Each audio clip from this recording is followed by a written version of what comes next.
akhirnya kartu SIM baruku dateng. Jadi kemarin tuh sempat daftar eSIM ke provider yang beda. Dan pas aku coba bikin eSIM, baru dia bilang katanya eSIM itu khusus buat permanent resident doang. Entah kenapa, tapi aku selalu seneng untuk ngelihat nomor HP yang baru. Sama kayak aku nyari sewa di apartemen, itu aku nggak sabar lihat aku dapatnya nomor berapa. Jadi entah gimana caranya aku ketiduran.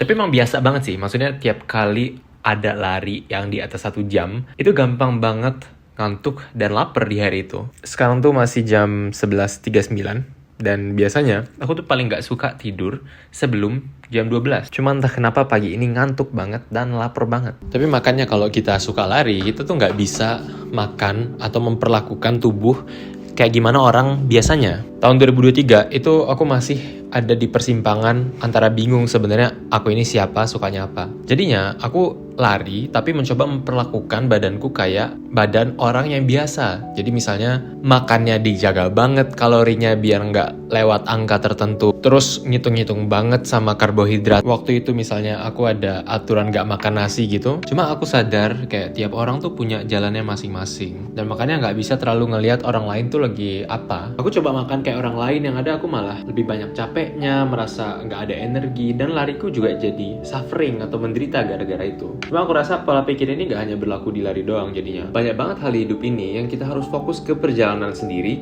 karena kartu yang kita pegang sama orang lain tuh berbeda. Jatuh lagi roadnya.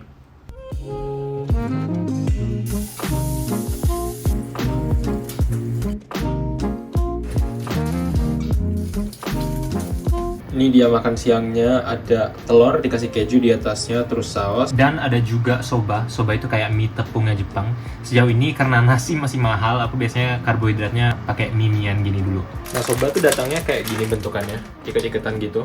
Kemarin aku beli 8 ikat itu kalau nggak salah 20 ribuan. Dibanding nasi 400 ribu buat 5 kilo. Mending ginian dulu nggak sih kalau di rumah?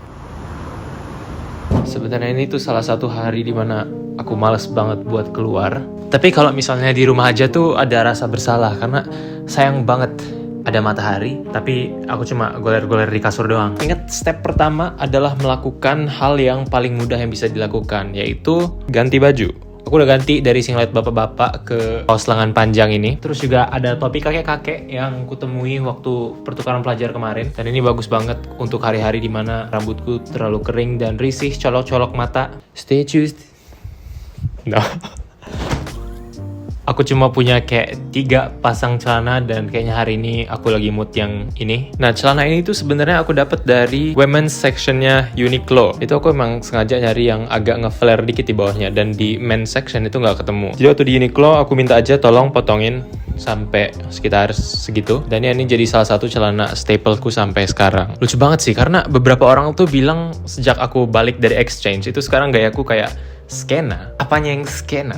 Mungkin gara-gara ada kumisnya. Itu waktu di Jerman itu kan aku botak yang ada kumisnya.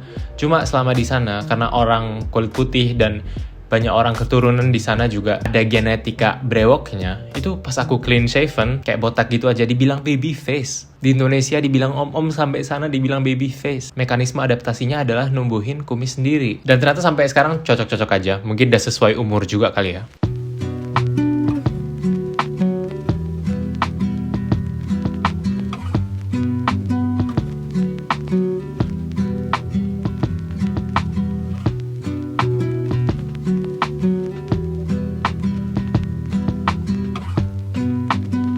Assalamualaikum. Pencapaianku hari ini 2 sushi di perut dan akhirnya nemu juga majalah ini. Jadi ini majalah Popeye namanya. Ini tuh di Amerika, di Eropa dijualnya mahal banget, kayak 2 kali 3 kali harganya. Kayak banyak banget visual guides, macam Pinterest tapi dalam bentuk majalah. Waktu itu aku diperkenalkan dengan konsep anti-library. Jadi anti-library itu kita kalau misalnya mau beli buku tapi nggak dibaca, itu juga nggak masalah. Jadi misalnya kita beli buku lari, itu kayak bentuk afirmasi bahwa kita ingin membangun identitas itu. Ini tuh mungkin bisa diibaratkan kayak kita beli lukisan atau kita beli hiasan buat di rumah. Kadang tuh barang-barang yang kita beli itu adalah sinyal. Ini tuh kayak sinyal, aku ingin menjadi pribadi seperti apa. Tapi ingat loh ya, ini nggak menggantikan manjurnya beraksi beneran. Ini bukan momen terbanggaku sih, cuma kayaknya ini mau makan di luar lagi. Tahu nggak sih kalau tenggorokan mulai gatel-gatel gitu yang pertanda kita mau sakit? Aku agak panik sebenarnya.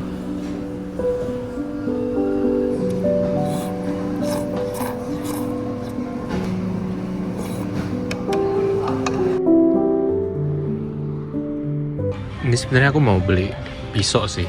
Cuma aku sendiri nggak mau beli alat-alat masak yang mahal karena aku di sini toh sementara doang kan.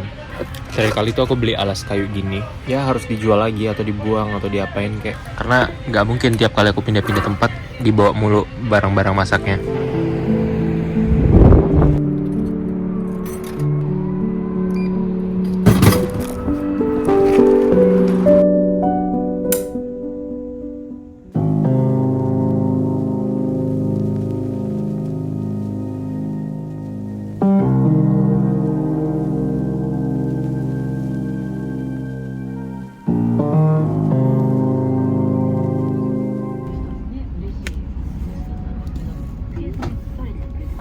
Look at that, guys. This is just so nice, is it?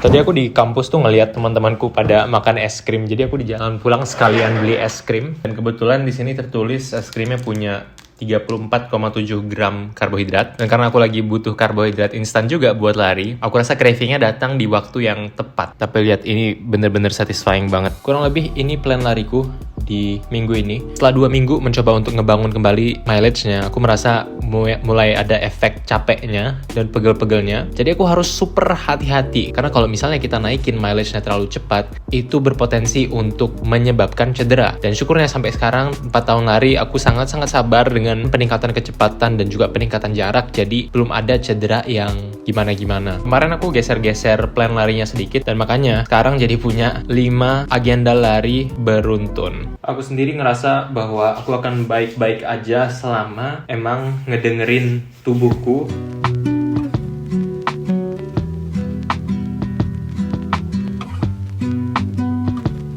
Oke, kurang lebih udah 10 menit lari. Aku nggak tahu pace-nya berapa karena di layarku emang dimatiin gitu biasanya pace-nya. Tapi heart rate ada di sekitar 150.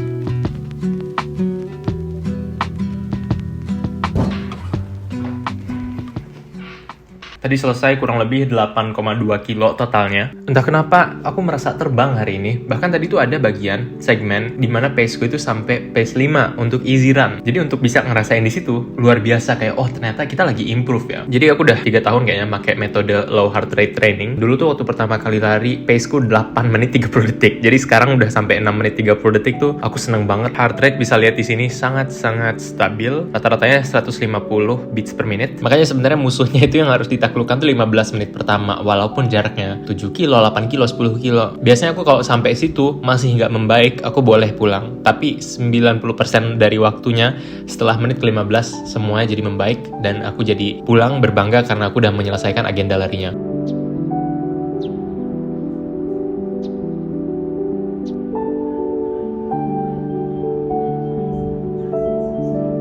Ohayo gozaimasu. Kemarin aku nempel stiker ini di sini, dan menurutku ini keren banget. Aku lebih suka look yang vanilla gini aja loh. Makanya HP ku juga nggak dipakai in case kan. Aku pengen tetap ada personality, makanya aku tempel stiker di bagian bawah kayak gini. Ini hari Jumat, harusnya weekend, tapi ada satu tugas yang dari kemarin itu aku procrastinate melulu. Jadi aku harus nulis macam report gitu, nggak banyak sih sebenarnya, 1,5 halaman doang. Cuma emang yang harus dibaca agak tebel.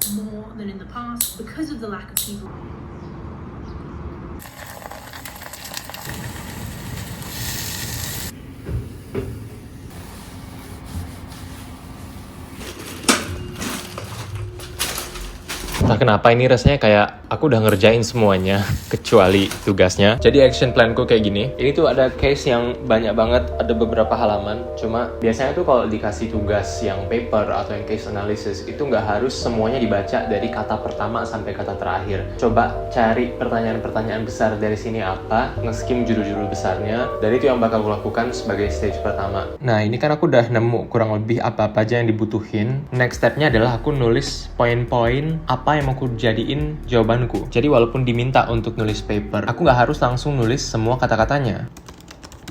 Nah sekarang aku udah punya kurang lebih poin-poin apa yang mau kugunakan sebagai jawaban. Dari sini baru aku mulai ngetik. Memang agak mepet, tapi yang penting submit.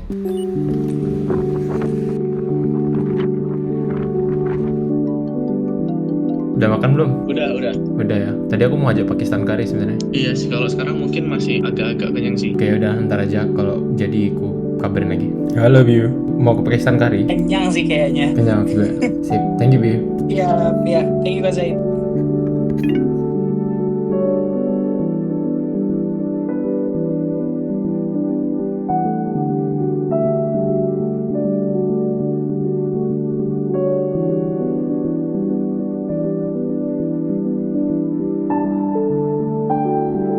Iya, sebenarnya nggak sedramatis yang ku bikin juga sih. Makanya tadi kayaknya pada shock pas aku video call karena nggak pernah video call gitu sebelumnya. Tapi ini adalah problem yang nyata loh buat banyak orang. Ini satu skill yang penting ya menurutku untuk dimiliki orang-orang. Karena aku tahu banyak banget orang yang apa-apa tuh harus sama temen, apa-apa harus ditemenin ini dan itu. Keputusan hidup juga mau kuliah di mana itu cari dulu teman yang mau. Versi kecilnya ya kayak tadi, mau makan di luar nggak bisa pergi kalau temennya nggak ada yang mau pergi. Mau ke mall juga gitu, mau berangkat lari juga gitu. Jadi pada akhirnya ya kita selalu ditarik-tarik sama ketersediaan orang lain, yang mana sebagai orang dewasa ini hampir mustahil untuk selalu sesuai dengan keinginan kita. Terima kasih teman-teman udah nonton The Multi Identitas Live. Sampai jumpa di episode berikutnya.